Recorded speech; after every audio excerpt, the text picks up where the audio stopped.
decisions, and may the best woman win. Hi. Shady Ladies, a little congested, but here again. Yes, soldiering through a sort of half cold. Half cold. Well, it felt like a full cold. It just didn't last as long.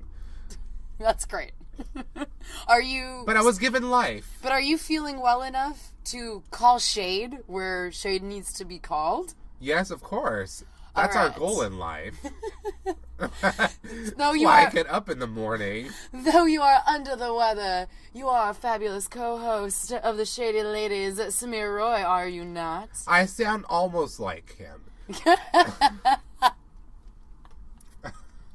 With this blanket, I have to face the mic because I'm just going to start laughing. Well, yes, just to be a little more comfy, while we record. Yes, get settled add a in. blankie. Settle. I didn't bring tea this time, but there was plenty of tea supplied by this episode, and gave me a lot of You've got your big gulp of water, and I know you're under the weather, so you think maybe you could introduce me since I introduced you. Did you? Yes. See, the person that I've entrusted my shade to, always and internally, is Miss Margot Poupard. Hi. Contributing editor and writer for Gambit Magazine. As is Samir. I didn't mention that. We got there eventually. Now we're all caught up on who we are, what we do here, and other places, and what's going on with Samir. Oh, yes. So please forgive him. Daddy's tired. Very. So very tired. But you have the strength. As long as I have Farrah's moan. Oh. We heard that a bunch in this episode and Untucked. I think we heard it more in Untucked, but it was dramatic. It was comically dramatic. I know that's how she probably cries, but it's so hard. That'll change in 10 years, though. Are you sure? I feel like the way she cries in 10 years from now, maybe 15. Did you notice how there were no tears, or at least maybe all the highlighter covered up the tears? And I'm not entirely sure. But I didn't see any tears for that amount of tear kvetching. I heard a lot of business about crying, but not the actual production of it. Maybe she was holding it back not to ruin the makeup that she had created, not realizing that it may have helped her reimagine it. Not a stitch of her face was without highlighter. I know, that's not how you use highlighter. But we'll get to that. I guess we should go over the fact that for the first time in 5 episodes now, there was a mini challenge and the pit crew finally showed up. Praise be. And, we've been through all the other seasons. We know that they have mini challenges. We know the pit crew was there earlier. In the season, almost every season, so I don't know why they held off so long this time. I was wondering, I don't think that the pit crew has anything to do with I guess it does directly actually have to do with the mini challenges. So it's if they weren't having them, then you wouldn't see the pit crew around as much. But as I remarked to you before we rewatched it, yes, I remark things to Samir, I thought that this episode was the best edited episode of the season. It was the most coherent. I could follow what was happening the best, where the drama was. And even though you kind of figured out who was going to be in the bottom 3, it wasn't until we saw their performances that you could really tell who was going to be in the bottom 2, which I really like that suspension a little bit. Instead of giving away the game up front like they did the last couple of episodes, I just thought there was a clearer through line, and I thought a lot of it was helped by having a mini challenge break things up a little bit. Yeah. We don't need to see that much of a rehearsal ever, so I thought that it was the perfect amount of rehearsal. We got to see people in groups. I don't know, I just felt like it was not as disjointed as it's been, especially with the cheerleader episode a couple weeks ago, which ties back into this episode a bit with Eureka's injury, and then even just last week's Good Morning Bitches where I'm what the fuck is happening? Why didn't we get to review the tape? Now we have a shortened runway. We got everything in this episode, so it is possible to edit this episode with all of the things we have come to love and know about Drag Race without sacrificing anything. And it makes it the show that you know and love. I feel like it's just back to form. I'm just very happy. I can tell. I just breathe. Yeah, I know. I had a lot of coffee this morning. I've been up for a very long time. Yes, it was much better. But it also, that speaks to the better editing, that it made sense when you got to the final, like the bottom 2 and bottom 3, like you could understand how they arrived at that decision because we could see more of how things went and what actually the product of the challenge was, because this time it was them all doing another one of those giant group lip sync performances like they did like Bitch Perfect and Glamazonian Airways and the lip sync extravaganza, like you know, there's always like some challenge like that some with musical everyone. lip sync challenge, group musical lip sync challenge. Yeah, and so they have to have a mini challenge to determine who like the team captains will be. So the mini challenge this episode was like, there's 2 new pit crew members, by the way. I can't remember their names. Wasn't one of them named Jason, or was that the returning No, Jason one? is returning one. He's Then been there I for a don't while. remember. I was distracted by the Adonis one, whose name is not the third Adonis. one, like, The newbie that was standing he closest was to Rue. really like perfectly sculpted. But before we get into the pit crew and the mini challenge, I also want to remark, since we're going to be talking about it later more in depth, is another great thing of the editing was that you saw the seed planted why everybody was sort of gunning for this one role, and then when you saw the role on stage, it made perfect sense why people were pissed and why the casting worked out the way that it did, because you made some really good points about it when we were rewatching it. So we'll get to it. But I thought that the editing really worked there as well. Oh, yes. Because just like that reveal of the character that everybody was getting annoyed over, that was kind of the plum role, the second that you saw it go up, you're like, oh. And so when we were rewatching it, we're like, well, yeah, I'd be pissed too. Yeah, exactly. I'm like, when you finally get to that specific part of this musical. Well, because let's be clear. Before they get to the musical, I thought it was interesting that the winner of the mini challenge, they only chose one winner, first of all. Yes. That was different. And that one winner got a lot of power. They cast every single role, yes, which was really for interesting. such a throwaway mini challenge, too. And honestly, let's just be real here. The musical really showed the lack of flourish that even though he is problematic as fuck, but he is still a gifted songwriter and he really can understand what the show is about. Lucian Piani. Yes, and I so said that. missing... Oh my god! The whole time I just kept thinking, I'm like, this doesn't have like the ring of like an actual musical. I don't get the feeling that the person who put this together really understands how a musical works or how musical melodies work together. Because you always got this in Lucian Piani that he's watched like a million of them, and he can sew together all these like generic sounding melodies and spin them into something really fun and interesting. Through the character and the lyrics as well. So it's like you get something that's catchy, that's fun to sing to, and is gives you a lot of like rhythmic openness to work in a lot of different references. It's really unfortunate what's happened to him, but in this that musical... was really sad to me because I kind of felt that loss. I was just like, if he just hadn't, seemed to have gone the way that he has, which he doesn't seem to be returning from anytime soon. So that was unfortunate. I was like, that would be really nice to have his touch here because it was Todrick Hall. So when you go through the mini challenge, which was actually a fun mini challenge. Well, so there were only only two. Lead to that. There were only 2 songs that were actually really good, and so the 2 songs went to the person that won the mini challenge. And then the other role was to somebody. Was the role that everybody else wanted. That was the only point I wanted to make. But do you feel that, because I wanted to go over the mini challenge before we get to the main challenge. Right. I just wanted to make that point about the songs just being like, you could hear it, that there were only 2 good songs. Well, yeah. And you could tell right away. Yeah, we'll get to that. That part is a big part of like everything we're going to talk about. Yeah, no, it feeds into all of it. So I'm not saying who it is. Because you get the sense, although that's the thing, that they didn't want Shea Coulee to win the mini challenge. But or Valentina, who also had a strong photo. Because it was all just like, I guess that was thematically how they tied it into the main challenge, was that it was selfie challenge. But with a selfie stick. So were they plugging selfie sticks? Were they plugging with selfie sticks or plugging selfie sticks? I know. For a second, I was like, I'm not sure what you mean by that. Plugging the product I don't think so. I to think an audience, or was it just like it's just a tool that they're not assigning any brand to? I think it's the second one, or else we would have heard it like 9 times. I was going to say, I don't remember hearing them mention a name, so they couldn't have gotten the sponsorship from Selfie Stick. I think they also wanted them to be able to do a variety of poses if they wanted to.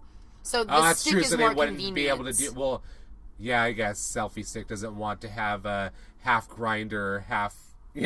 shots like mixed in as backgrounds with the pit crew, because it's like, was it Eureka and Sasha's pictures ended up having like just like the lower half bodies of the male models, basically, or the pit crew with their faces, and Aja's was like down in between them. So it's like, I guess Selfie Stick doesn't want to promote selfies in this, I guess, together with their product, which is actually a perfect use for that technology when you come to think about it. I would have to agree. But I do love this mini challenge so much, just because I have missed the mini challenges. It was a lot of fun. Finally won. And it was a breath of fresh, I have to say. And like, it took 5 episodes for you to get to Why? Didn't you say you rewatched, like, I forget which season, but you said that by this point they've already done like 2 or 3. Yeah. And they've had the same amount before and then managed to pull off a mini challenge. I don't understand. Like, I've seen it in like episodes like 2 and 3 that there's a mini challenge. And I'm like, so why episode 5 now, where they did like all the other like pit crew models that they hired, like have previous engagements? Is there like some direct link between this or something? Because it just seems odd. Did they all get sick off the same catering and couldn't make it for 4 weeks? Like, where have they all been? And like, why did the mini challenges go with them? All you're doing is underlining the fact that this is the best episode because they have proved that they can actually fit in the mini challenge and a main challenge and a full runway and full critiques without sacrificing anything. Like, it was like before. They had the perfect amount. Like, when they have that framework, maybe it's like when they finally stick to like their little formula, because like, we're not coming to like this show for some sort of like break in formal television creation. Like, we're not thinking that that's going to come out of it. We're thinking is that the people in the show are going to be creative. That's exactly it. So it's like, we don't need you to try to find new and extra ways to like show us what the queens are thinking or saying. It's like, no, just show us. There's a story there. Everyone has a story. And there was a lot of good stories on this episode, which, come out of the little bit of drama that comes from the casting. Because, like I said, they picked Alexis Michelle, who did legitimately do kind of like the most with her picture.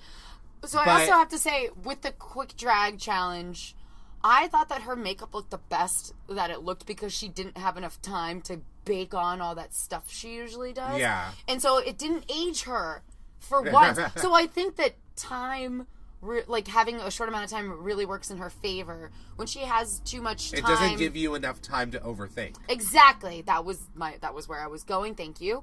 And I think it really kind of feeds into her little tirade that she has in Untucked. Oh my gosh, and that was because that was an overthought idea, right? Because when you really take a step back and get out of your head for a minute, you'd be like, "Ew, what is this outfit?" I wish they got to watch dailies of themselves.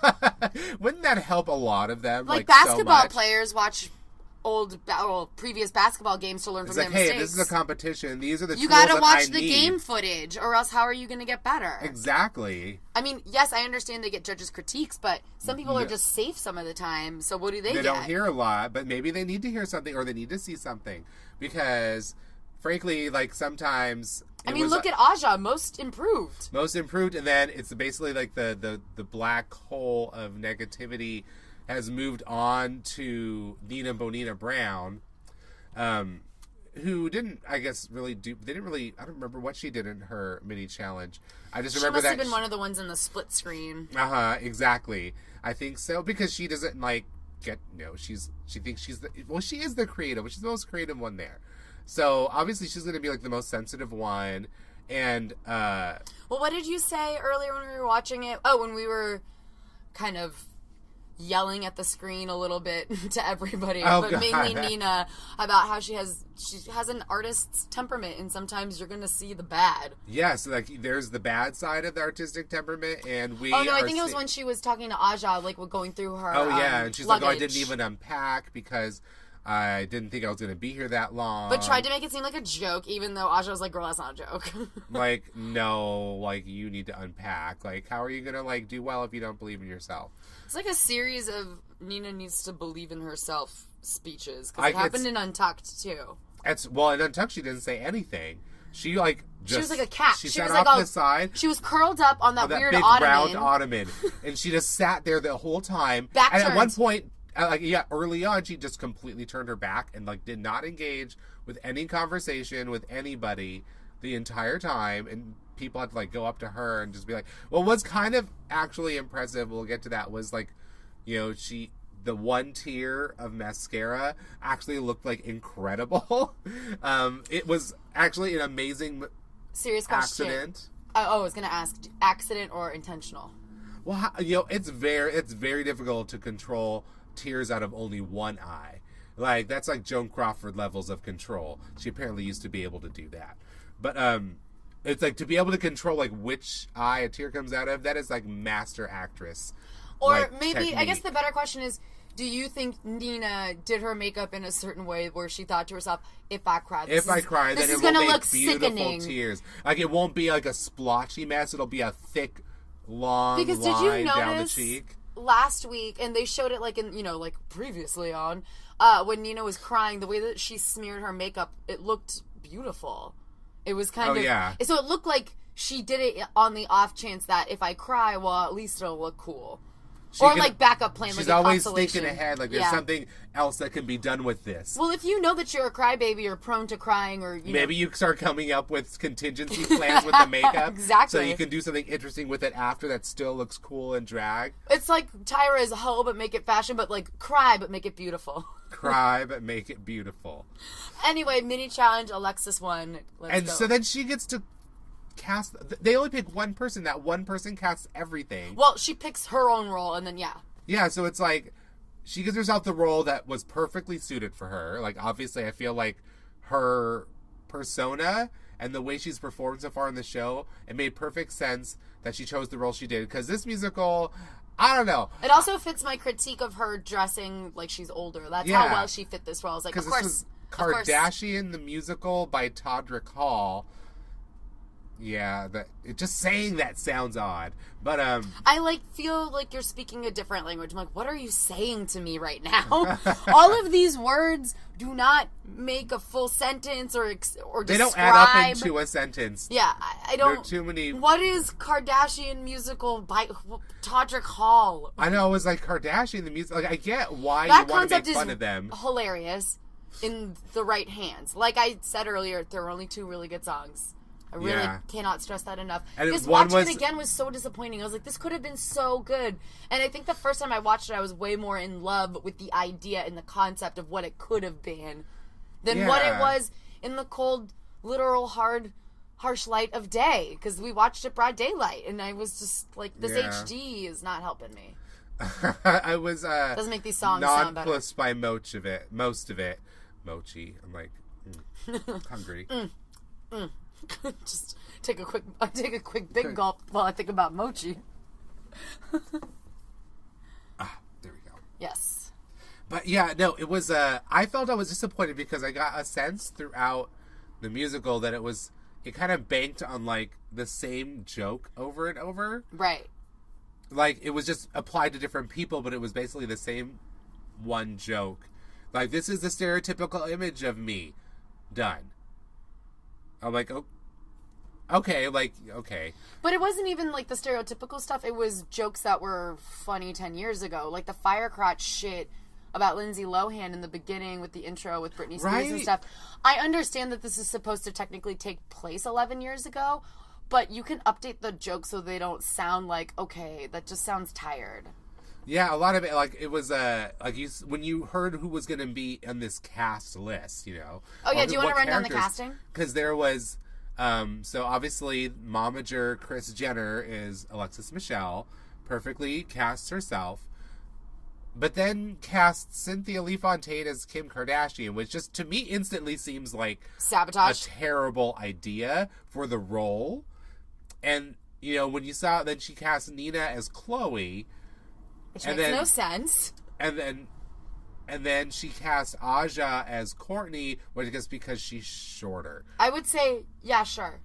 And not only that, the characters that they wrote them as, I'm like, that's not really Courtney's character. None of them really made sense with any idea of those people as characters as we know them either. I don't know. It felt like there's already such meager material to work with, and turning those people into like fully rounded characters for anything, that, you know, it's hard to want to see this musical because they are such boring people.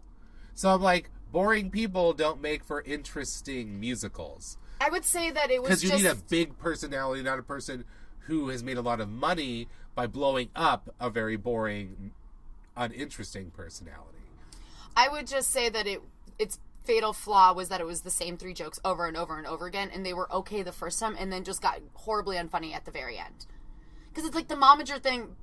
By the way, that happened a long time ago. Like, she didn't make up a word, and I get that joke, but having to repeat it over and over again. I mean, the Kimberly Kardashian is kind of funny, I guess, because it makes it sound like a basic Valley girl. I just feel like they didn't go far enough. You could have punched up all of these jokes, and it would have been a lot better.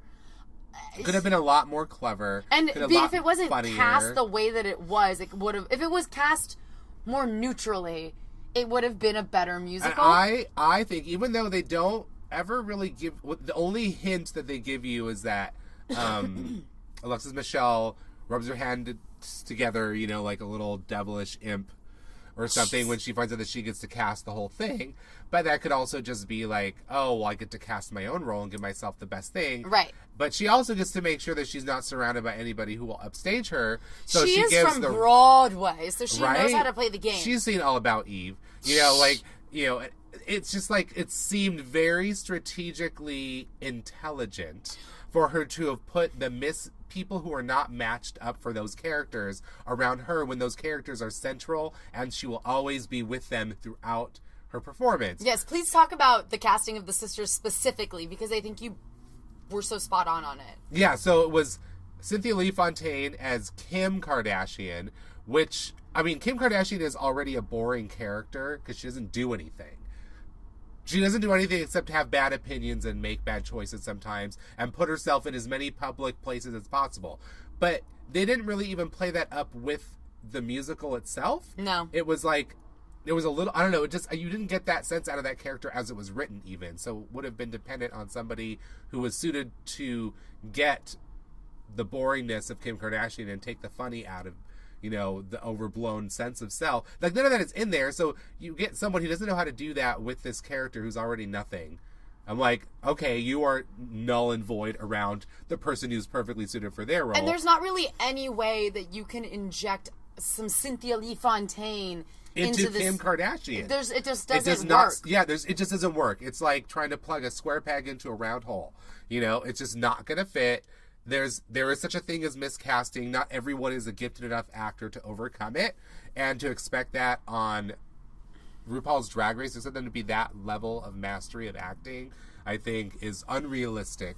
So that seemed to me, from someone who works in theater, who knows what she's doing, to be very strategic and very smart. I applaud you for playing it brilliantly, because it didn't ever come off as shady. In the first Except watch, that it Cynthia didn't. Lee Fontaine is like, uh-oh. Like, she knows instantly. She's like, there's no way I can do this character. And I don't think that Alexis Michelle chose her to specifically put her in the bottom, but I think she chose her because she's like, she's not going to outshine me. Exactly. Yeah. Like, she'll get by on her personality, but not really, because this character doesn't really work for that. But the two are just 100%. Yeah, exactly. She doesn't give a shit whether or not Cynthia can perform this task. And as she just knows that it will be at a level that will not overtake her by being right next to her. And as we saw before, and Cynthia mentions in the episode, she was put in the bottom 2 and then subsequently sent home when she had to play a character, just a character. She had to play Cookie in that Ruko's Empire, and we found out she couldn't act. She can't not play herself all the time, and like Alyssa Edwards, we don't want her to. Yeah, exactly. But it doesn't work in these. It doesn't always work. And when you give her center stage, it's bad. Because Alyssa Edwards always had trouble with the acting challenges. Yes. Every single one of them. All through season 5. There's only one where she was actually really good, where she played Uncle Dick the crossdresser. Ironically, that was the one where she just like got the performance works. And it worked.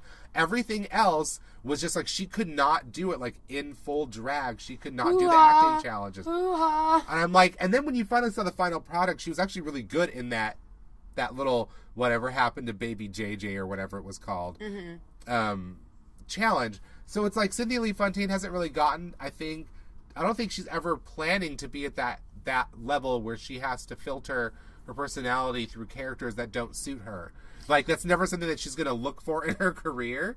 So it's like the idea that like, oh, we're trying to expand with the kind of work that they can get. And it's like, well, you know, you can want them to be a different person than they are, but I didn't think that was the point of your show. Which I haven't noted, they haven't said anything like that recently.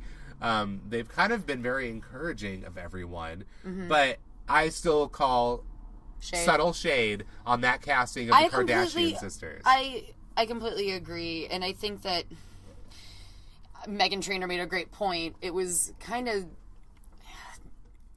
shifty to make her Kim because she was actually on stage almost the entire time.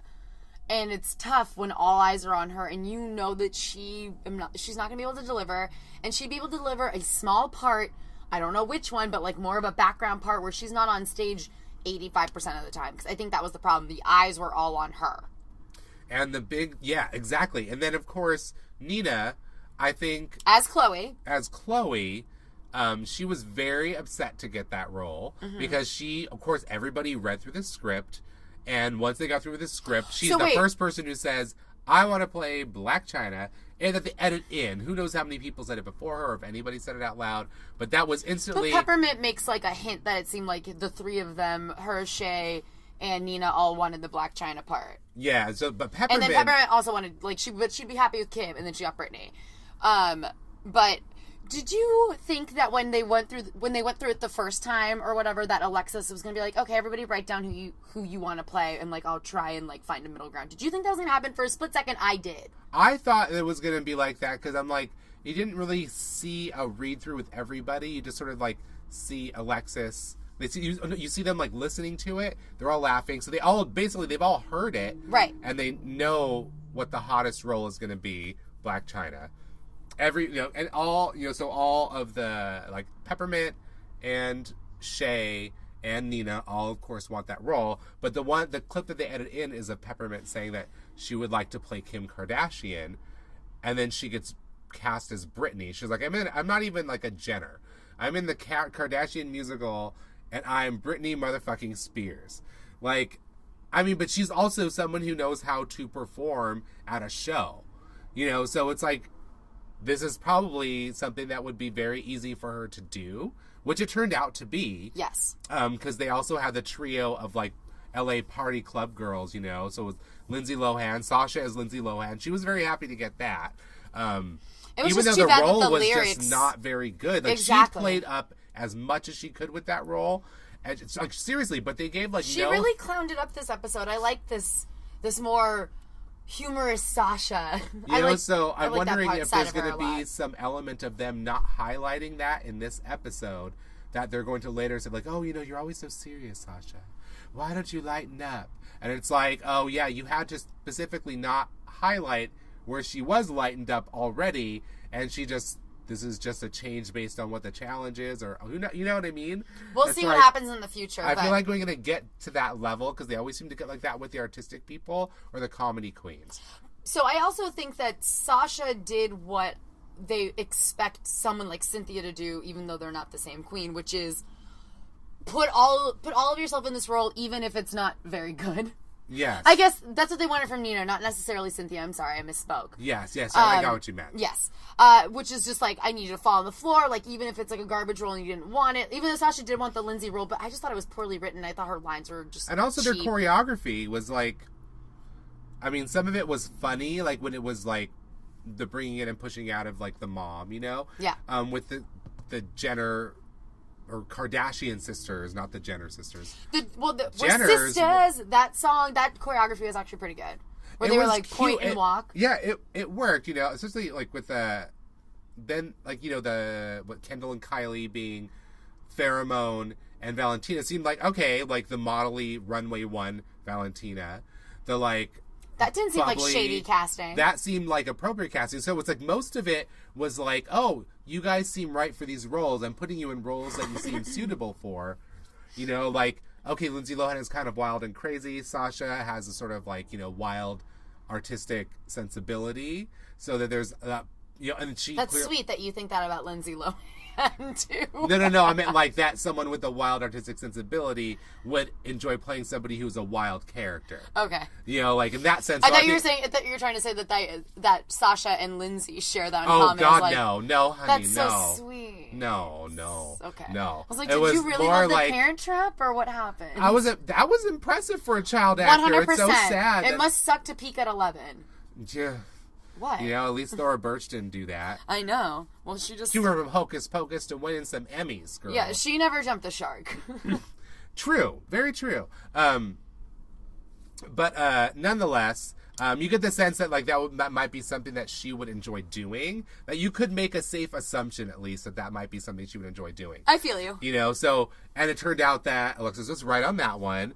I think keeping Peppermint away from her as Kim Kardashian, because who knows if Peppermint said something to her about wanting to be Kim. Because like I said, I don't think that there was ever a, like, this is who I want to be, this is who I want to be, this is who I want to be. That didn't happen. The only one we heard it from I just thought that it would have happened when she made everybody listen to it together. It sounded like that's what she was setting up. And then, especially last week, she made a comment about how, you know, we all talked about in our group, Good Morning Bitches, about how we wanted, which roles we thought we'd be good for, and that's how we ended up splitting it up like that. Like, and then for so her it's to like a do this contrast to this week. It just goes into your. I'm just trying to build both of all our theories up. That was a really good counterpoint. I was in mock trial in high school, so high five.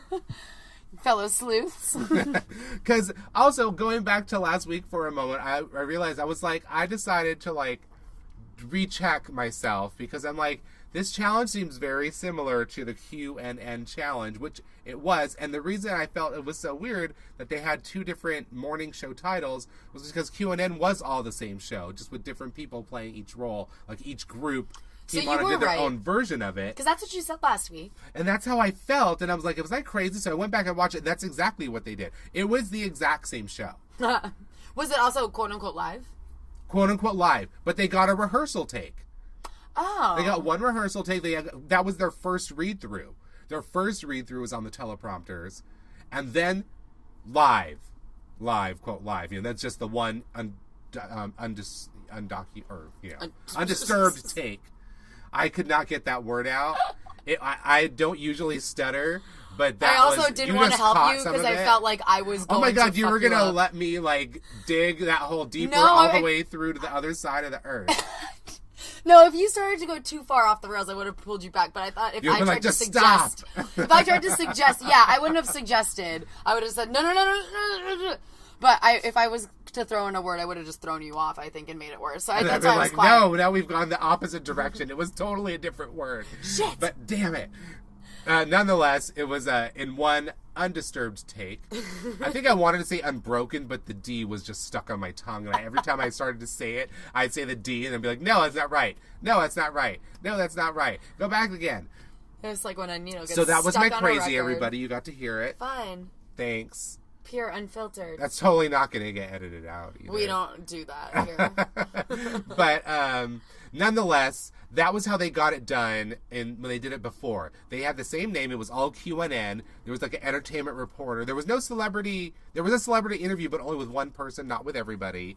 You know, it was like basically all the same stuff. So the only change, that's why I felt like they had to have it be two different names. And so having Alexis like specifically mention last week how like, oh, we all thought about who would be best for each thing, and that's how we decided, as if Trinity kind of hadn't, she just did it herself without everybody coming to a group consensus. Mm-hmm. She made it her judgment call because she was the leader, and if she was going to fall for it, at least she was going to fall having made the decisions that she chose to make. And it's like, that's fair enough. Like, you know, no shade on that. I thought that Alexis was a little shady throughout this episode, and I think that she's the real villain. Alexis Michelle is painting herself to be the villain, because when we get to Untucked, Like, we hear a whole bunch of shit about... Well, let's not jump the shark Yeah, ourselves. we're not going to go too far ahead there. But you do get a sense that there's another side of Alexis that is starting to come out that we saw this week. That's verified by a lot of things that we saw throughout all of this and Untucked. But wait, what other casting choices? Were there any others to you that felt kind of odd? Because Eureka was like Northwest. I just thought that was a shitty role, but I also felt like Eureka was on crutches, so and that knee injury finally came back around. I loved how she plopped up the crutch on the table specifically, so we got the image immediately. Oh, the knee problem didn't go away. It's like, who knows if they were giving her cortisone shots until now. Now it's just like, no, it just hurts all the time now, and there's nothing I can do to make it better. Like I told you, I was like, no wonder she was a bitch last week. She was probably just in a lot of pain. It really, I'm sorry, nobody is pleasant when they're in pain. Very few people are, and you appreciate those people more than anyone because it takes a lot of strength to maintain a sunny disposition when you're in pain. Any remarks that we made last week, we apologize. I don't entirely apologize for, because we were reading what we saw. Yes. And what we saw was no mention of the knee problem and just her sort of like instantly taking something out on other people with a joke, but she was too sensitive to receive criticism for making an off-color joke that may be received poorly in a room where it turns out that half the people have eating disorders. That discussion doesn't end last week either. Yeah. There's those things all come back again in this episode. It was a lot of wrapping up loose ends, if you will. It was, I just appreciate it, even if it feels like it didn't feel quite as staged today to me. Anyways, It might have been in the sense of hey, Eureka, maybe now's the time to go get that apology you were talking to us about. Because if you notice, they haven't had that one-on-one individual hint, sequestered what they call it, the conversations? tree shade room or whatever they called it last season. The shade room. They got rid of that. Or the shade tree? The shade tree, something like that, because I remember there was a tree. I just know that they haven't brought that shit back this season. So we are not getting any of that kind of talk to sort of help see where and when it may be that a producer's like, hey, you were mentioning this earlier, maybe now is a good time. I actually wrote my notes, 24 hours made Eureka's apology seem genuine. Yeah, because, I thought it was funny. She's like, I didn't get a chance to apologize to you. I'm like, well, actually you did. You just wasted it. But it's nice that you decided that it was worth a second chance to bring this up again, and you put yourself out there to do it. And in the moment... Unprompted. It felt unprompted to me. That's why I felt like I don't feel like she was told she had to go there. There's always a possibility that she did, but it was probably... I feel it was a genuine gesture. And appropriately timed, because that pensive moment in the mirror is always when people are seeing into themselves in a different way. And so she chose that moment, which I thought was actually appropriate, because people are sort of in a more zen meditative state almost, when you're getting really into creating a look. Yeah, and it's not the frantic, I gotta grab all my looks, and we gotta go to rehearsal, we gotta do this. Exactly. You're not trying to sew up your costume still. You're like, hey, can you stop working right now so we can have this moment that's about my apology to you? It's no, we're now at a point where because it's bitch, you can do your makeup and listen to me apologize to you. Yeah, you don't have to say anything this immediate second, but it's... Finish your eyeliner, turn around, and then we can continue. Then, yeah, exactly. They get it. So she came up and apologized to Sasha and Valentina for the joke and for the inability to apologize. Basically, is just what for the apology overall was for. insensitivity. And it was well received. And then Sasha reveals that apparently people called her E.T. because she was so skinny in Not her early hard to 20s. See, really. Which is that must be a sad series of photos from your life to go back and look at, Yeah. When you think about it. And Valentina, which was really sad, that she had to promise her mother that she would eat every single day, but she feels like she's force-feeding herself. She doesn't really want to eat, and how it's eating disorders are very common in the gay community, and then Shea Coulee was bulimic. It's just oh my God, it just kept more people kept being I had this, I had this, and it's just it was a really important moment, because I feel that's one of those things in the gay community that we always kind of forget about. It is very focused on beauty in a lot of ways. It really we is. live in the Bay Area where versions of beauty are wide and affirming for a lot of different people. I would say the gay community and women have some overlap in beauty standard issues and how images of beauty are projected and how you're supposed to look a certain way in order to attract a mate. And I see a lot of the similarities walking around in the cast room being like, is this what you guys think that all dudes should look like? Because, like, although I find it pleasing, I wouldn't say that I think that that's what every dude should look like. And and as a former ballet dancer, I know that it's prevalent in the gay community and in women and obviously in dancers in general. But this story really touched my heart, and I might have had a beer or two, but I started choking up a little bit about that conversation. So I was actually very happy that it was addressed, because I felt like I honestly myself have, even though I've experienced that in my life, have kind of forgotten about it too. So I was happy that they brought it back up and that it's an important thing to not forget to talk about. Because I do not feel to like, bring it down to this like super somber.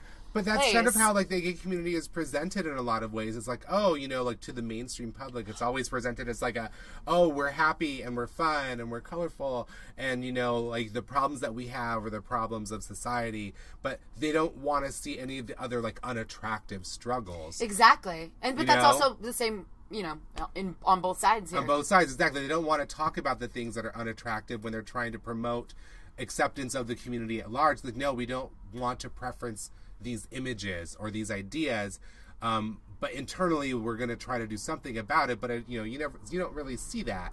It's kind of like if you're not thin and muscular, like if you don't have like a 12-pack, and you're like a nobody to a lot of people. Yeah. And like I said, I'm lucky in the Bay Area. It's very different. There's so much diversity here that, you know, there's people who are into all body types and all looks, and, you know, what race you are or ethnicity you are is, like, not a factor in any way. Like, it's not people, like, othering you or thinking you're exotic or anything like that. It's like, it's so different, but we're very fortunate not here like to have that feeling. Like, Exactly. Like, I have, you know, it's like I haven't faced that, which I've faced in other areas and other, you know, where it's not as open, perhaps, or I guess in a way, but it's like it's been very nice to live for so long in this kind of environment. That's what people really talk about when they talk about wanting to come here. Or when gay people always wanted to come here for that reason. It was like, oh my God, I can be myself there, and there's like a place for me to be seen there. Like, I'm not going to be invisible here, and I don't have to be invisible here. And so that still is, I mean, it's even though they're scattered far across all over the Bay Area now, they're not all just in San Francisco, but that's the vibe you get here. And I feel like that's the vibe that it should be everywhere. And I think that that's really what leads to a lot of these body issues and eating disorders, is that feeling that you're never good enough. I mean, that's, you know. And I think it's great that it sounds dark, but that they can share that with each other, because it's really important to have people that you can talk about for your recovery and to just talk yourself off the ledge and get out of your own head and have somebody else that not only knows what you're going through, but can offer a shoulder to lean on as well. And of course, once again, it was perfectly summed up by Sasha. After Alexis first says, you know, she was like, oh, you know, like, this is RuPaul's best friends race. She's like, no, this is RuPaul's best group therapy race. I'm like, I know. And perfection. Then hard cut to runway. Dun. Lights, camera, action. RuPaul in makeup and full cover girl. It's like, that's where we go immediately from that moment. It's like, okay, this was complete. But I just love that you and I just started laughing. Because it was like, oh, you can't top it off any better than that. Done. Like, instantly, like, our mindset was reflected perfectly in the show. I think why we laughed so much is it was exactly like, oh, well, this is clearly over. You're not going to get better than that. Boom. Oh my God, they heard me. What a perfect button for that scene. Oh, okay. It just worked out swimmingly. You wacky editors. Hey, you did a good job.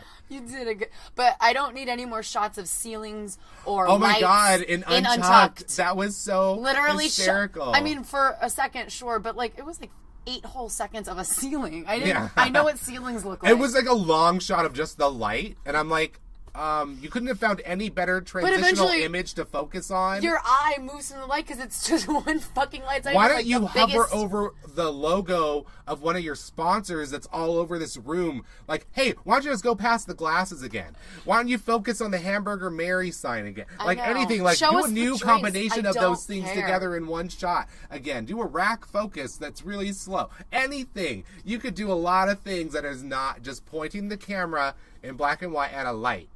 Like, that's just not enough. I'm sorry. That was bad. That was not good. That was amateur level. I expect better from you because the production quality on the rest of Untucked is actually very good. I agree. You know, they figured out, at first we were skeptical when they first started doing it this way because it seemed like a cheaper way to do it, you know, because it's not like the fully decorated room like it used to be. It's not the Interior Illusions Lounge. You know, I do still miss that, but I just miss saying it, but I still say it. I appreciate this, I think, more. Okay. It has a better documentary feel to me. I definitely think it's better made. Like, it's so much better made than it used to be. Like, I think that the change in tone towards documentary style, as opposed to just straight up reality TV documentary style. A documentary sponsored by Hamburger Mary's.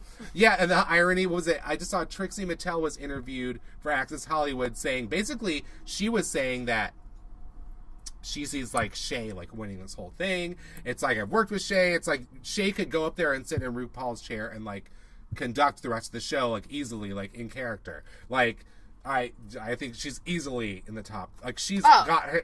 And so can see. Well, we were talking about that. We were talking about that because of Nina Bonina Brown's response to not getting the plum role of Black China in this musical. Because Black China, when you see it, it's like, oh, well, that's why everybody wanted it, because we didn't hear it. No, so the reveal was actually quite good. Because you're like, oh, I'd be pissed too. I'd be really fucking pissed off. But even just watching the choreography of Todrick Hall, I was like, oh, I'd kill that dance move. Oh, Nina must be so mad right now. Because so much of the rest of the choreography was so dull that choreography was bound to stand out.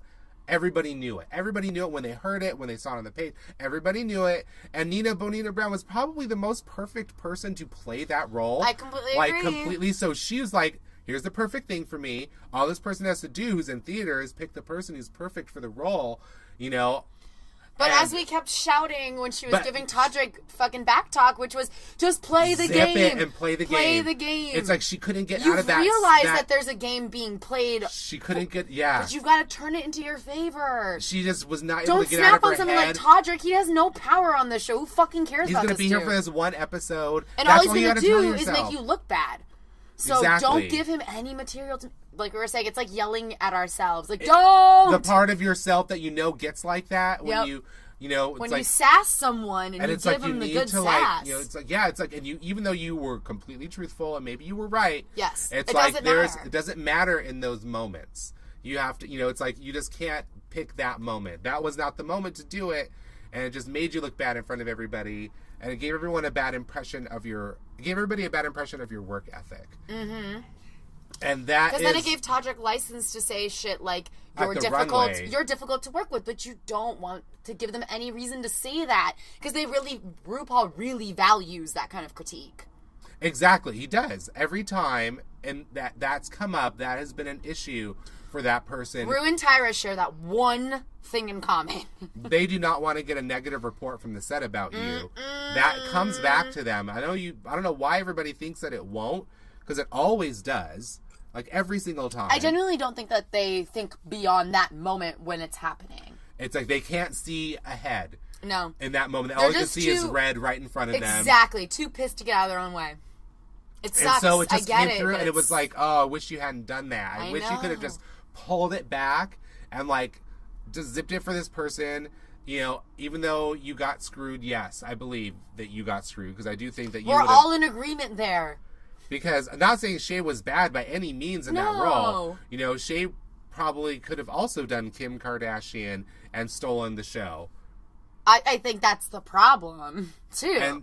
But Alexis Michelle didn't want that. Alexis has been saying since the beginning of this episode that she needed to stand out. She needed to step up. She wanted to win. And that's why when we get to Untucked, when she basically blames everyone else for not telling her that her outfit for the runway sucked because they had a faux fur challenge. I mean, I don't know how much more directive they gave them than faux fur, but that she came up with what she came up with, which is really just a short fur coat over a short, boring blue dress from like Charlotte Russe or something in 1997. I mean, and then like a fur Russian hat. She looked more like a figure skater than she was accusing Valentina of looking like. That one week when she came out for her Princess Challenge and Sidekick Challenge. It's like, at least you look like a fucking high-class figure skater. You look like the figure skater that's trying to come up. You look like Tanya Harding. No, there wasn't enough. There wasn't enough rhinestones glued on by herself to that. There wasn't any rhinestones on it. It was a plain, simple, little skimpy blue dress. I know where she got that dress. American Apparel closeout sale, 40% off. I see you, ho. Like, it was really not a good choice. And she even said, ugly. I got tunnel vision. And I thought that it was a perfect representation of Studio 54 on a winter night. Where are those shoes? She had open-toe gladiator sandals on. I'm like, that's Studio 54 to you? No. That was not even remotely close to the 1970s gladiator high-heeled sandals. Are you kidding me right now? Like, no, they were not a good color. Oh my God, they look like, what's her face? Cody from Top Model. Oh, those awful shoes with the plastic heels. They look like the brown version of that, don't they? They almost were. Oh. Kitty. Burn it. Burn the whole outfit. It's disgusting. But yeah, it was just not, it was You're not impressive. serving like lazy Barbara Streisand drag, and I'm not here for it. And so she got really pissed, basically at herself. She lashed out at everyone. And then lashed out at everyone, basically ordering Pheromone to stay seated to listen to the rest of her tirade in Untucked. When Farrah's like, I want to go practice the lip sync song because I know I'm going to be in the bottom. It was great. She was like, no, I have more to say. I was like, this bitch. Oh my dear Lord. I'm like, what is that going to accomplish? Nobody else can, like, if they can't get through to you. And that was the moment that Nina literally turned around and was just like, fuck this. Yeah, the entire time she just sat there. Because you know she would have popped off on her if she stayed looking at her. She'd be like, oh, no. Oh, now you have something to say? Like, oh, we're all responsible for you. Now you want to hear what we have to say? Exactly. After I told you that I wanted to be Blac Chyna, I'm supposed to tell you, oh, girl, your dress is basic. Fuck you. That's what I would say. I'm not going to go out of my way to tell you that you need to change your outfit. All you had to do was look around the room at everyone else's outfit and realize that you were the plainest Jane. Well, apparently it falls on Trinity to be like, oh, why are you not more ornate? I'm like, why would anybody ever ask you that? Yeah, right. It's like, I clearly look like a turkey.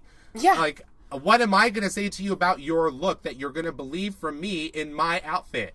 Like, it doesn't make sense for me to comment on what you're trying to do. And I completely believe... But it's so generic, too. What are they supposed to say? But all of her... She's got bad fashion sense. She is very generic. And I have to believe Eureka when she says that, Alexis, I've tried to come to you and been like, oh... Because I actually believe that Eureka is the nurturing one that kind of... Because we've seen her with Pheromone. I feel like she does go around and she'll give you her unsolicited opinion. Maybe there is... Maybe she'll help you do something. Maybe there's merit to it. Maybe there's not. But I feel like she's one of those people that is not offended by anything. So if you told her to go fuck herself, she'd be like, all right, bye. And like just scoot on whatever, over. My knee hurts this whole episode. So when she told Alexis, like, you know, you brushed me off, I tried to say something. She's like, no, I don't. I tell everybody all the time, like, how their outfits look. I was like, then how did you let Aja go out in those fucking chaps if you tell everybody how their outfit looks? Right? Like, either that says you have bad fashion sense or you're a liar. She said she thought Aja looked great. Remember that week she said she thought she looked amazing. Then it's the first one. She's not a saboteur. She just thought that she looked great. She was surprised that she wasn't one of the top looks, which surprised all of us, which goes towards bad taste. I really think that she just doesn't have a taste Which is level. ironic because that dress she made for the Lady Gaga challenge, you have to have good taste to make that. She picked well. But I just haven't seen it. But why is that the only sign of good taste that we've really seen? I don't know. Well, I thought her mini challenge look was cute. Actually, that was really good too. It was a perfect beach look for her character. Took the words right out of my mouth like you usually do. I didn't even have to use my tongue. Well, I did to speak, actually, so that's not entirely true. Of course. Leave it to you to actually yourself. I do that a lot. I know. That's why I edited my essays really well, and I could write them in like a few hours. Actually, I knew that already. But yeah, I think she looked the best there and in the Lady Gaga challenge, and that's pretty much just been it. Thank God we didn't have to hear her critique about her naughty night 8 from the last week, because that was also disgusting. That wasn't... Burn it with fire the second you can. I don't think she will. I don't think so either. She needs style help. I don't know who can help her, but I know that Shay, as always, diffused the whole scenario with the joke, just being like, girl, I'm going to come over there, like thumb through your wardrobe. And we'll see if she actually takes the advice, because I don't think she's going to. I think someone's going to try, but then it'll be like the wrong advice, and she'll take it. And then it'll work poorly. And then she'll be like, why did you tell me this horrible advice? And it's like, hey, you wanted me to offer my advice. Maybe you should choose whose advice you accept. I think that's actually probably more accurate. So, it's still up to you. It's still the ball is still in your court, so you can't blame me for what you did with the ball. I'm tired of these sports metaphors. They do not belong on Drag Race, except that is a sports metaphor. I know. Well, and I made you watch basketball before this. That's right. The balls are in my head. How's your head? That's really good. Or what did I say? They always say no complaints, and I'm sick of that line. Well, also, I love what I was like, oh, Cynthia always has great head styling. And I'm like, yes, she always gives good head. But I'm sure she does, actually. She's little and crazy, I'm sure. Judging from her lip sync or her attempt to cover up the fact that she didn't know any of her words. That jaw work was impressive. The jaw work right there was just like, okay, Well, so also, while we're on the topic of people getting dressed, let's talk about where Alexis was when she let Peppermint walk down the runway with that weird-ass cloth. Skirt? It's not a skirt. I'm telling you. It does not deserve to be called skirt. It is not a skirt. It's a disgrace. It's a piece of cloth that was tubular and cut up the side. Yeah, and then she just tied it. It's so ugly. Why would you? And she worked 2 weeks in a row. This one's a little bit longer. The same kind of thing that she did the previous week. And this one, like the top half of the outfit was amazing. It looks like a tankini, but one that you just wear around your butt like a skirt. It was, I don't know what you call it. It looked almost like... If you know what it's called, please tweet us, because it's just... I'm not sure what it was supposed to be. It just was a fail. And it was so at odds with the top half, which was incredible. Because, as I told you, walking down the runway, they show her top half. I'm like, oh my god, she looks so cute. And they cut out to a wide. I was like, oh my god, why is that here again? This ugly fucking pink sash thing. It's the dissolve of the candy. Oh my god, it's so upsetting. Is that the wrapper? I don't know what it was. It looks like a wrapper. It was terrible. Ugh. It was very sad, because she actually did really well as Brittany, because she just had the sense of what to do. All you do the head shake, do the body moves, do some dancing. Another person undone by her runway look. Oh, but like we remarked when we were watching Untucked, Alexis wasn't mad that she looked bad. She was mad that they let her not win. She was mad that it would prevent her from winning, which was her goal the whole time, which is why I think... it was fairly transparent what her intentions were with the casting. Exactly, that she was playing the game, and the part that she was supposed to play, she didn't do to the level it needed to be successful in this episode. And she did it to herself, and she was mad. And I think that's all it was that she had done everything else she really needed to do to win, and she would have probably won if she had just not given the most basic look of everyone on the runway. Like, that was clearly kind of like, it's not like there were a lot of, like, terrible outfits, except for, I think, Cynthia Lee Fontaine's fur look, like that fur dress thing with the weird, like, sort of sheer panels at different, like, it looked like, I love that she did the 2-in-1 look, because it did look like she was just wearing, like, something with a wrap. Yeah, it when did. She came out, like, it was just a wrap that she had on, but then she threw it down and she walked to the other end of the runway, and it flung out, and as she walked away, it looked good. And you're like, okay, maybe she can redeem for her bad. It's like a Monet. The closer you get to it, the worse it looks. She turned around, and you're like, oh, it looks like a sack. It was like just so baggy. It really needed to be more tailored. And if it had been, it would have been so good. But also, if they removed the sheer illusion panels, those things are just ugly. Yeah, if you don't want to have it all be that same color gray fur, I get it. But do something else. Yeah. But I also can't tell if it was custom and like they never got around to tailoring it again. Yeah. Or if she just bought it off the rack, thought about getting it tailored and how do you buy something like that off the rack? I know, right? What rack has that dress hanging on it in this Nordstrom's country? rack. If only. I feel like every drag queen ever would be shopping Nordstrom's rack if they had like, what are you talking about? You have fur dresses? Okay, I'm gonna go pick up a fur dress for my act. Well, between her Kimberly Kardashian and her dress, it landed her in the bottom two. Because that was a bad Kardashian. I mean... Well played, Alexis Michelle. You won this round, but we've already talked extensively as to why she was a horrible Kim. So we also had Pheromone, who was forgettable as Kylie, and as we said, she could have bizarrely perfect, but just missing, like... one or two key details that, like, if she like just had just added that, it's all it needed to be perfect. I think she needed bigger, exaggerated lips and more butt pads. She does need more pads. She did need more pads to play her character. Especially with the line about having a big butt, which, like, also that line was gross. It's like, I have a Kardashian tubber. I was like, ugh. What the fuck? And then her runway look was, what the fuck was that? The giant necklace. It was kind of like, it was basically like if you cut down a flapper dress and extended the middle of it that you kept from the front. You know what I mean? Because it was kind of like the short, like, thigh length flapper dress, you know, with the fringe. I see where you're going with like, this. She's just too tiny for something like that. Redirected into, like, a long drapey thing that just hangs down the front. But much like Cynthia, it swallowed her. She's too small for that much of a statement necklace. But I felt like that was the dress. Oh, well then what was that green shit she was wearing underneath? It was also part of the dress. But it didn't make... I'm very confused by like this the outfit. fabric that the fringe hangs off of, but like as if it was a deconstructed flapper dress. But I thought kind that of the what it was shorts giving or me. whatever were like late... It was just But then ugly. she wore the bright green fur. The Banshee Girl fur coat. Mm-hmm. That was like, I loved that color, that like acid green color. It was just like, I was like, clearly she doesn't listen. She knows Michelle hates green, although they have already had a challenge where they had to do all green, I believe, specifically to piss off Michelle, I guess.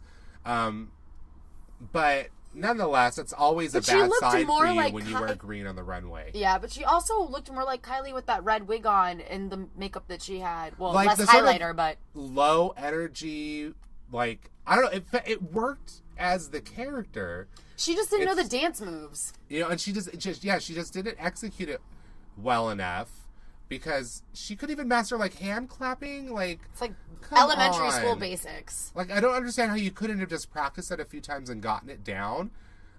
It's not that difficult. They even dumbed it down by the time they got to the stage. Did you notice? Because when they were first practicing it, it was like, you know, cross hand, you know, palms, backs of palms, palms, backs of palms, palms, and then another couple things.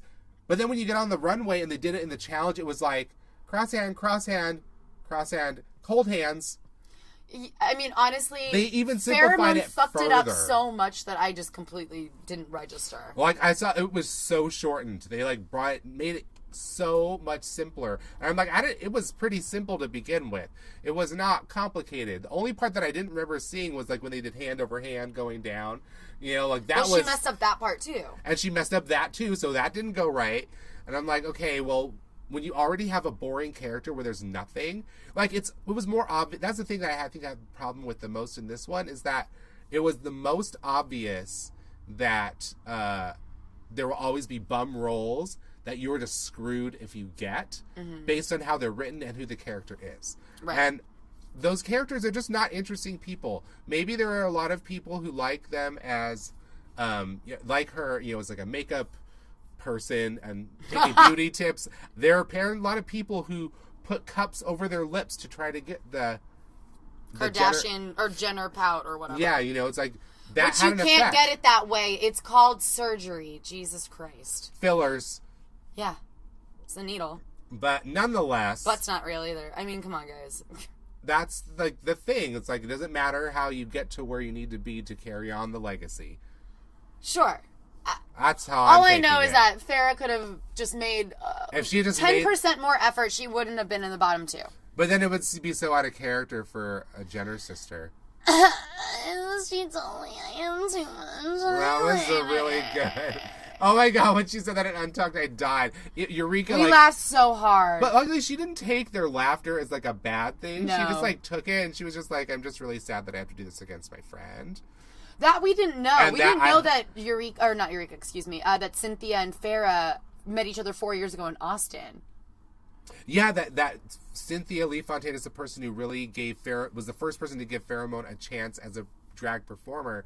She couldn't get gigs at other, like, I guess, venues with other queens who were doing the bookings, you know, and Cynthia Lee Fontaine is the one who always gave her a chance. And so she, I guess, she's not been doing drag for like more than 10 years, I don't think, like, you know, but that was where she really got to try to cut her teeth, and she got her chance because of her. So it was particularly painful for them both to have done very poorly in the challenge, and that it seemed very clear that they were going to be in the bottom two.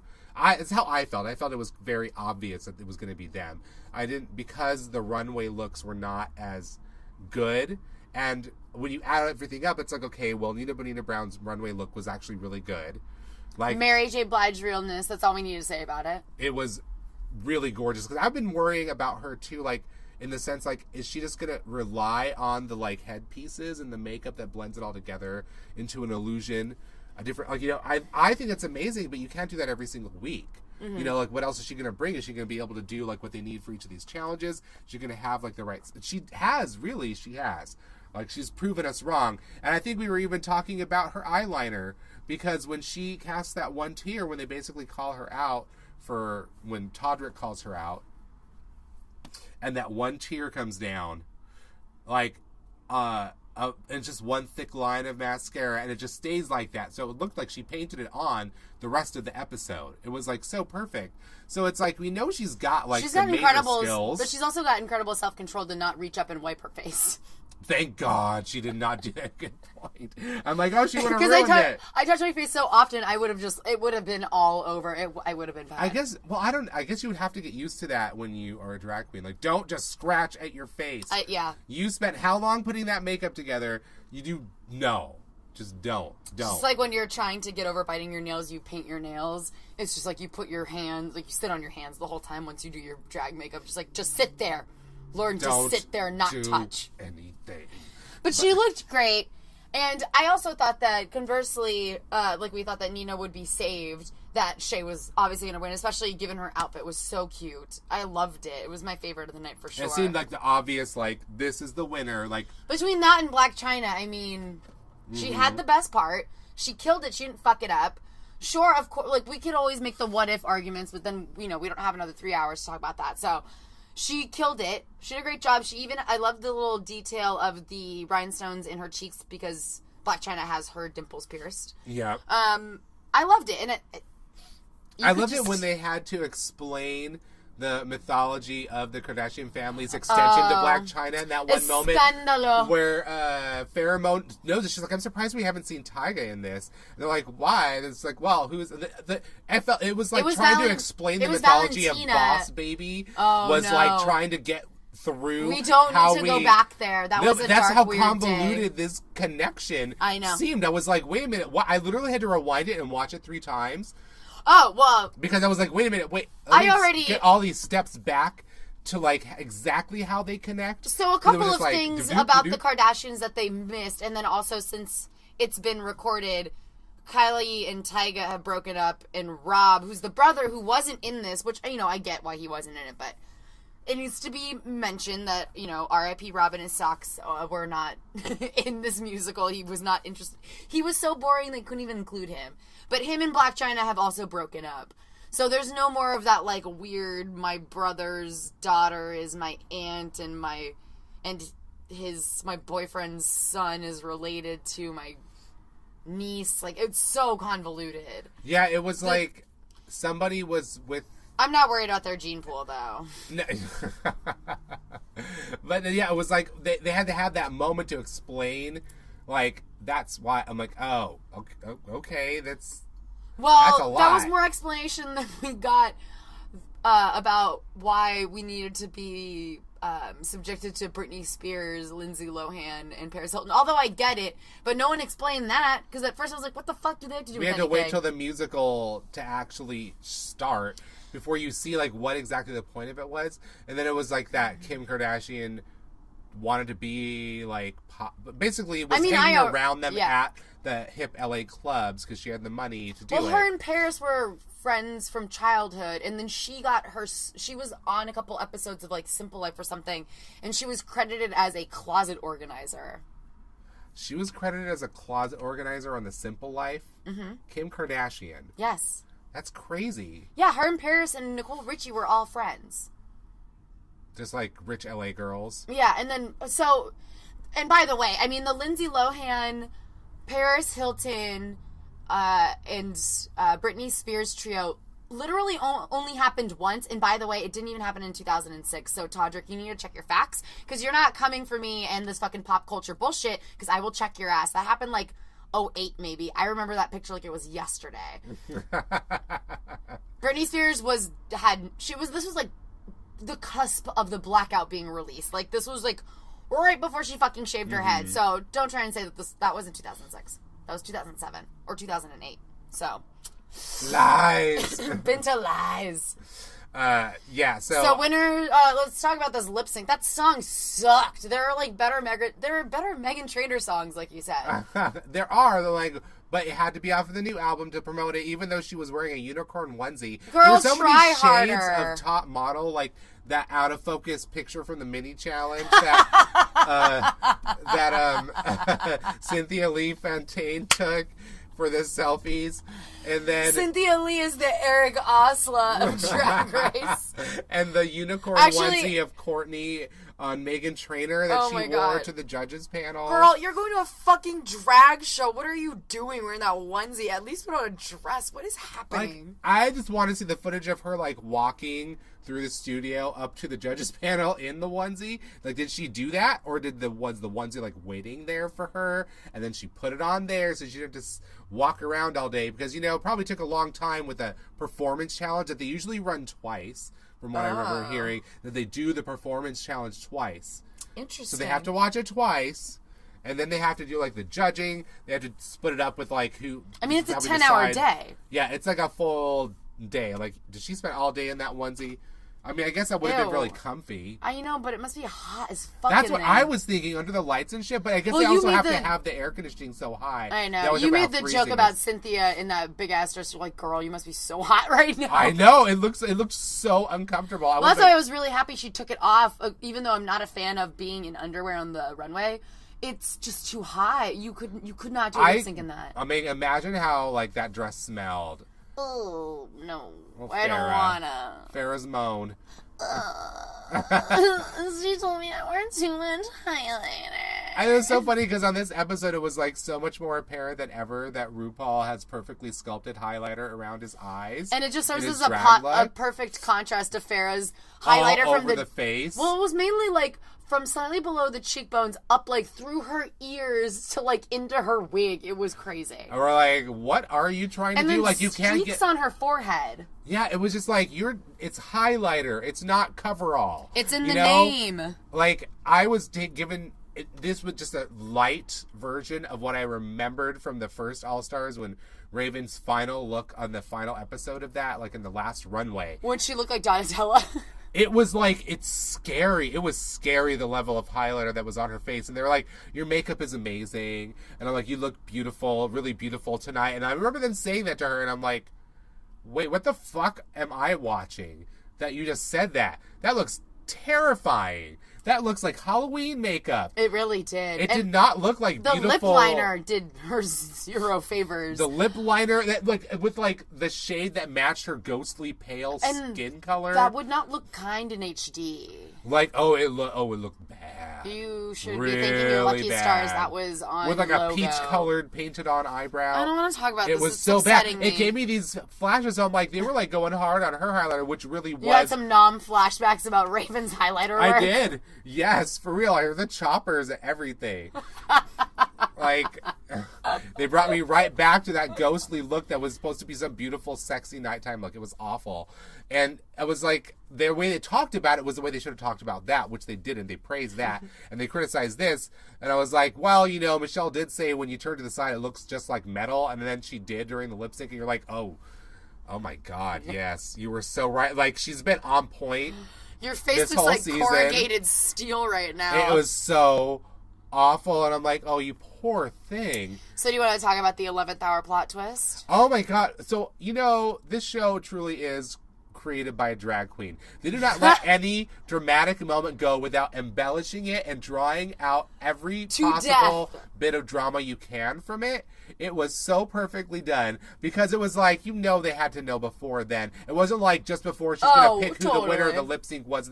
Some production assistant is like, wait a minute, you forgot what the doctor said. Maybe you should come read that again. Oh, wait, the doctor has to talk to you now. He's come with his final ruling. So I had a couple versions of how that could have happened. One was... Lame on me. They decided to see how Eureka performed in the challenge, to let her go through with... Either they let her go through with it as a last thing, and then let's see... maybe they sent things out to be analyzed, kind of thing. Like, okay, so they were just going to let her do the challenge while they waited for test results. Exactly. Like, you do this while we figure out what's happening. Let the record show that was the version of events that I made up in my head that I thought made the most sense. Right? It made the most sense. But I want to hear your other versions. Well, my other version was just that, they already knew, and then RuPaul just let the lip sync happen because you get better drama when people really think that their standing in the competition is on the line, and then pull Willem season 4 by saying oh, by the way, it's not one of the people who lip synced in this dramatic moment, because when they did it then, it was Sharon versus Fifi lip sync against each other because they both were in the bottom as part of a team challenge, the Frenemies challenge, and that was the episode where Willem knew before. You could tell Willem knew beforehand that something was wrong. You could tell from his demeanor in the workroom, and everybody even commented on it. It was all edited together to give us that reveal, so all the people in the room knew something is up, something's not right with him. And it turned out that Willem was being eliminated for breaking a rule in the competition. So it was a complete and utter flashback to that exact moment with this episode, with the reveal that Eureka was not cleared by the doctors to continue in the competition, that she really needed to rest the injury that she sustained in that cheerleading challenge, which we hadn't heard about it. She hadn't mentioned it, so you don't know if it was a thing where was she just really hiding it well when she was around the cameras, and then just waiting till she got home and then just literally cried it out at or night. Or the cortisone shots like you were mentioning. I was thinking they must have given her something, because they have to do something, because you can still compete in athletic events with an injury. You're allowed to get things like that. So I get the feeling that it's not something that's out of the ordinary for a show like this. Oh, maybe you got this injury. If you can go on with just this, then it's fine, but maybe it's I'm sure it was a conversation like that, but if it gets to a certain point, then we're going to have to go take you to the doctor and so on and so forth. I'm sure they just waited till it got to the worst possible moment. And they're like, we can't and maybe let you things just go really, on. especially with something like a cortisone shot, you exert yourself thinking that you're fine, but really you're making it worse, so the minute it wears off, all you're doing is compounding creating more damage, compounding the fracture. That was what I was going to say.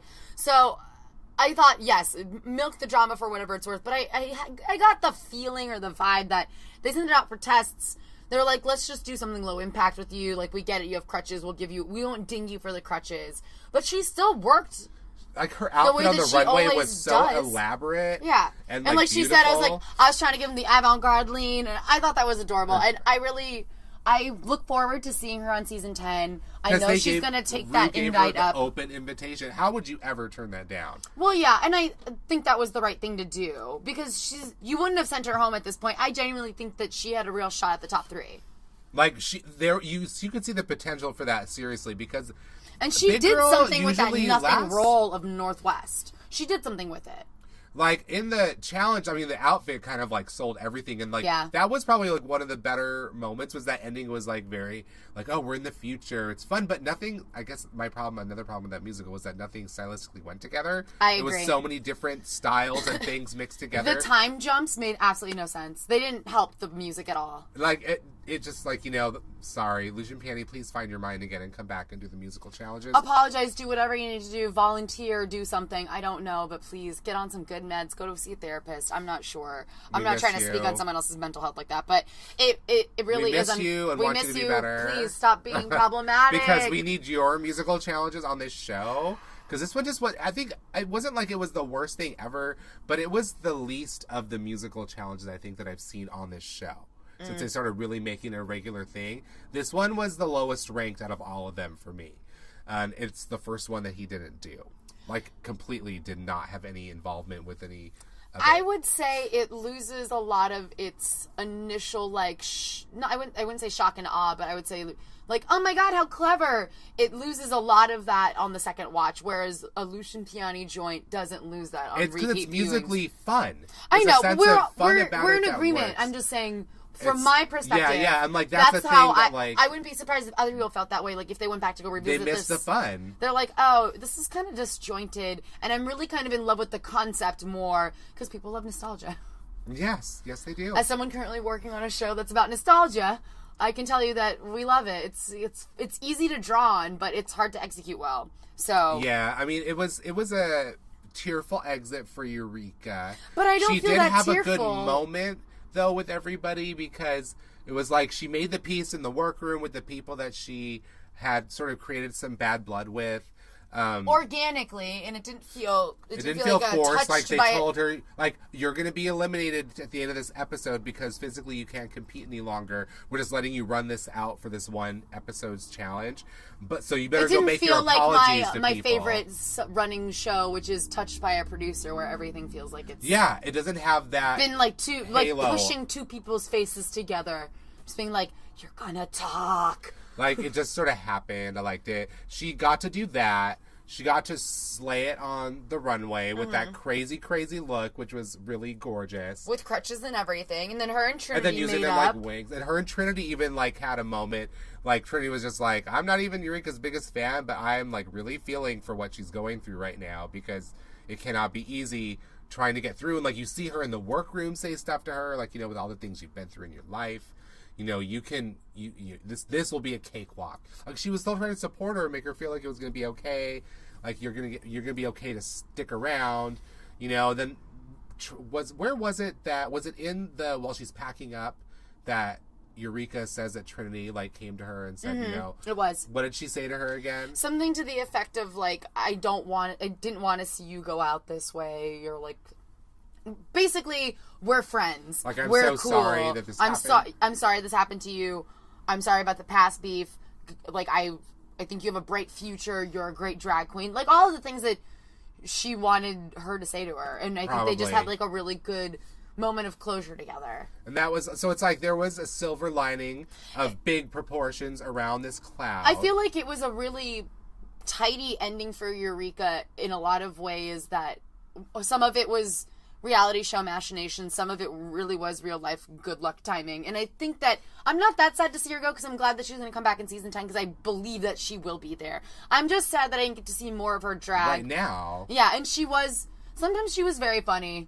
She was really bitchy last week, but she was great this episode. She quickly caught on to pushing too hard for catchphrases, and she can self-correct, and I like a bitch that can take a critique and be like, I'm gonna prove you wrong. So, and I feel like she's that type of person. So it felt like at the beginning, like, she was going to continue that because of the thing with Trinity right at the beginning after the last lip sync, because it was right after the challenge. But it was like that 24-hour break, you know, gives everybody the rest and reflection to be like, oh, I just killed myself to finish this thing by this time, and it drove me crazy. Now I had a chance to rest and eat a full breakfast, you know, without having to rush around yet. And now I'm like, oh, I got a chance to reflect on what stupid shit I did yesterday, and let me just apologize for that shit now.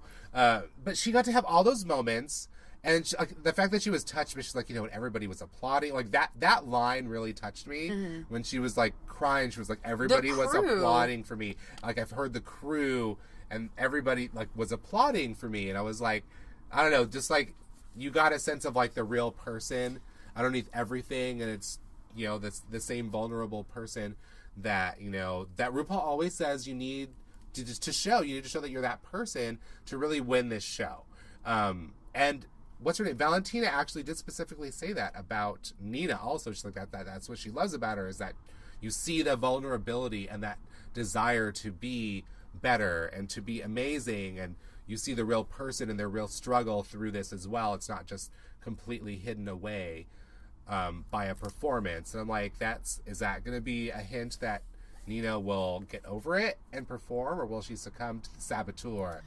Only time will tell, but I would love to close with this hilarious Eureka quote. Oh, please do. From Reality Stars the Musical.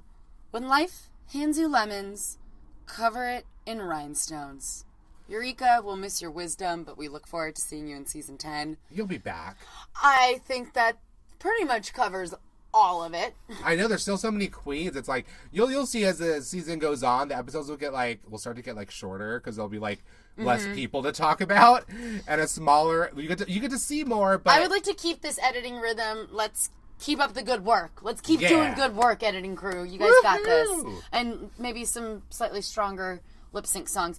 That's just it's a little suggestion. I know music clearing is a difficult task. I understand. It's easier to arrange when you have somebody who needs to promote an album on there to bring one of their songs with them to do it. That's a perfect solution for everyone. I guess I should listen to that album and really complain if there's nothing better on it. Otherwise, it'd be like, well, you took what you got. Yeah. You got a popular performer in the gay community to be on the show. Show up in a unicorn onesie. Well, until next week, you can find us. Where can they find us? Oh, well, we're on Twitter. Occasionally, I'm bitching about figure skating or politics and any reality show I happen to be watching at the time at Samiraculous. And my dear cohort in Shade can be found where? You can find me at Marg She Wrote, and you can also follow the official Gambit Twitter at Gambit Digital, and you can read our reviews at gambitmag.com. And you can also download this from our YouTube page, the Gambit Digital YouTube page, where you can get all the audio for our podcasts if you have a device that doesn't let you use iTunes or whatever it is. Or whatever podcast apps. Because yes, please also download us on whatever podcast app you use, like Stitcher or the podcast app on your phone, and rate and review, and rate, review, subscribe, love. Please, love. Please. And until next week. Bye. Bye.